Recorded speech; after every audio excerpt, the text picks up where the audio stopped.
জানো তো শোনো মা, আজকে বাজারে দেখছিলাম কি কি হ্যাঁ কত ইলিশ উঠেছে। হ্যাঁ ইলিশ মাছ বিক্রি হচ্ছে, কি দাম! হ্যাঁ, খুব দাম। আমি তো ইউটিউবেও দেখি কি ভালো ভালো রেসিপি। আমার মানে জিভ দিয়ে জল প্রায় পড়ে পড়ে মোবাইলের। আচ্ছা, সবাই তো মাননীয় মুখ্যমন্ত্রীকে অনেক অনুরোধ করছে, আমি একটা অনুরোধ করতে চাই।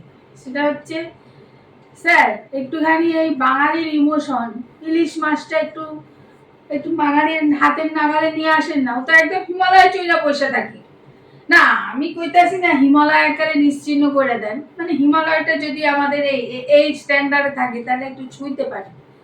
ইলিশ মাছ তো ভীষণ ফেভারিট। গত বছর ইলিশ মাছ জানেন, আমি মোবাইল দেখছি আর খাইছি, এত দাম খাইতেই পারি নাই।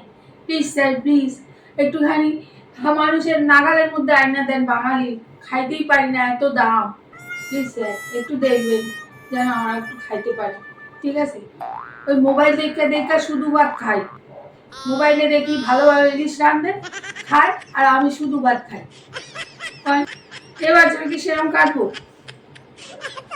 একটু দেখেন স্যার প্লিজ, এটাই আমার অনুরোধ। ইলিশ মাছটা আমাদের নাগালে আনেন।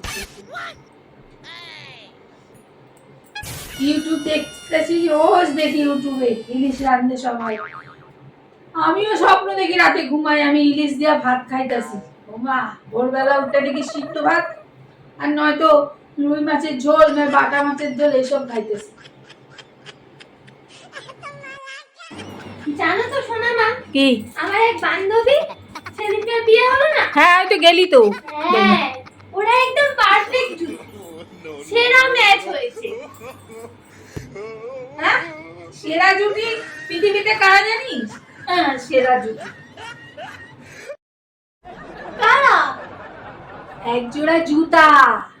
একটা যদি হারা যায় আর একটা একদম অচল, চলতেই পারে না।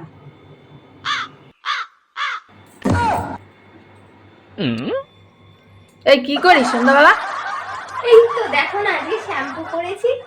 এই দেখো না, আমার ঘন রেশমি চুলের অনেকেই প্রশংসা করে। তোর চুল দেখে পাগল হয়ে যাই। তুমি কিছু বলবে না আমার চুল নিয়ে? বলবো তো। কখনো ডালে, কখনো ভাতে, কখনো মাছের চুলে খুঁজে পাই। তোমার প্রতি আমার ফিলিংসটা তুমি কখনো বুঝবে না, খালি কিচকিচ করো। কোথায় নাম লিখবো বলো, হৃদয়ে না হাতে? এই যা, তো আজে বাজে জায়গায় আমার নাম লিখে লাভ নেই। তার থেকে বরঞ্চ সম্পত্তির দলিলে লিখে দে।